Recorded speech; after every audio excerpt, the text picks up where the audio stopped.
Al, you are a supporter of Jeb Bush, that's correct?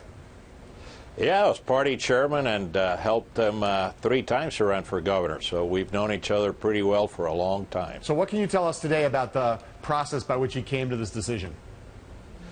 Well, you know, there are basically 3 components to it: family support, business to politics transition, and the third one, which is the one we're undertaking right now, and that is going on a listening tour, talking to leaders in the party around the country and coming up with his own conclusions as to whether indeed he can run a primary successfully based on his vision, based on his problem-solving capabilities, and based on the things that he considers important for America. And so he's begun that tour. At some point in time during that process, he'll figure out if he's heard enough to want to get into this process formally or not. So but we're certainly in the home stretch of his decision making. Tom Rath, if Bush runs, will you support him, or you're undecided? Oh, I'm neither a supporter nor am I undecided, but I'm not committed. Well, what does that mean? You might support him, or you're supporting somebody else? Oh, no. I think he's a very strong candidate. I have enormous respect and regard for him and what he brings to the field. I think it's a very good day for Republican chances to win the White House in 2016 by getting him this close to an active candidacy. I think it's a very good thing. So, Tom, if you're somebody like Christie or Rick Perry or Mike Pence, does this invariably speed up your timetable, or is it possible to wait and see how Jeb Bush does and what he does before you speed up and rush in? Well, you have to see what kind of effort they put in the field in the various early states and see how that shakes out. But I have very little reservation about his candidacy. I think he's a strong leader, and I think he's running for the right reasons. So we have to see how it plays out, and you have to see if there's a place to fit in that organization. But I think it's a good thing for the Republicans that he's taken a hard look at this.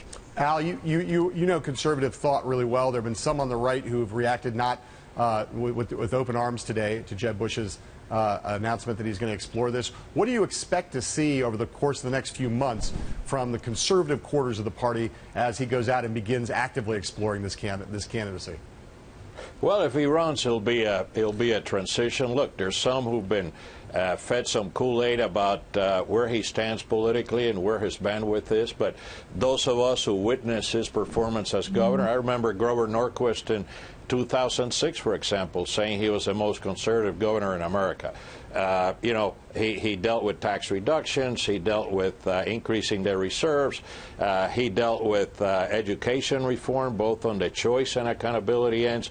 He was literally the trendsetter in the conservative movement at the state level. And so those people around the country who didn't know him like we knew him in Florida will get a better taste of where he stands. And I believe that they'll be quite comfortable with him across the broadest bandwidth possible within our party. Tom, you worked for Mitt Romney in the last cycle. What does this do for the prospects that he gets in now? Well, I think he said pretty consistently it was his instinct not to run. He said it about in many ways as you can. I think, if anything, and I am not privy to his thinking tonight, but I would think this makes it easier for him to stay in that position. He's got somebody who he admires and respects in the race, and I think at this point in time, I don't see him changing his position and actively getting a candidacy going. Al, there's a lot of speculation that Marco Rubio, despite what his team is saying, that this doesn't impact his decision, that he's going to run for re-election to the Senate. Is there room now for Marco Rubio in this race with an overlap in donors and with Jeb Bush being basically his mentor politically? Well, look, if it was anywhere but Florida, you wouldn't even ask me that question. Marco's one of the 5 top ranked candidates in all the polls that are taking nationally. His skill sets are amazing and incredible. He's the most promising young figure in the party. His ceiling is as high as it could possibly get. And a young man with that stature and capability kind of reminds you of John Kennedy on the Democrat side. Al, can he run against Jeb Bush or not? Well, he might consider exploring this on his own and seeing where that gets him. Nor harm nor foul. I think Marco's deserving to test the national landscape. Whether he does or not, he'll have to come to that decision, but he's certainly earned the right to make that decision. Tom, let me ask you about there's almost no one I can think of that knows New Hampshire better than you do. Talk about Jeb Bush relative to other potential Republican aspirants in that state, in terms of who's a really good fit for the state. How does Bush compare to others? Well, again, I think you guys kind of parsed it out earlier. There's geography here, and Bush occupies what tends to be the winning majority in a Republican primary here, which is sort of the center-right governing conservative. People like Ted Cruz and others tend to define more the sort of ideologic right. And in fact, sometimes there's two primaries. One thing that will happen here, I believe, is that Secretary Clinton will run. I think she'll get a very, very big vote among Democrats. What that means in New Hampshire is a lot of independents who can vote, they tend to go where the action is. And if the Democratic side is decided, or seems to be decided, a lot of independents will take Republican ballots, and that has the tendency to moderate the Republican electorate. And I think that may be a factor as we get closer to that primary.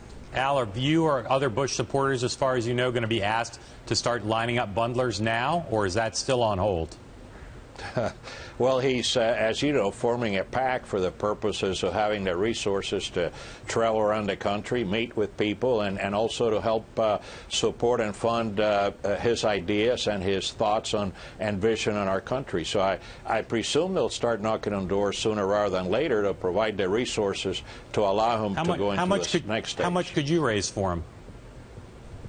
Oh, I don't know. I'm a humble Cuban refugee. I'm just happy to be here before you guys. So $500,000. I don't know. Look, it's an incredible world, right? We also have a billionaire society now, which we never had before in American politics. And as hard as people like Tom and I work to create enough resources for a candidate to be competitive, you could have one billionaire drop $20, $30 million and make our job seem rather modest. And so we'll see how this whole process evolves. It's a new era in presidential politics, and none of us really knows where it goes. Al, what kind of reception do you think Jeb Bush will get when he heads out to Iowa? Listen, I think that'll be interesting. But I think Iowa needs a strong voice like Jeb Bush to make it a legitimate dialogue out there. I think they would welcome him, at least the party organization, with open arms, because it broadens their process and makes it less a test of one piece of the Republican Party.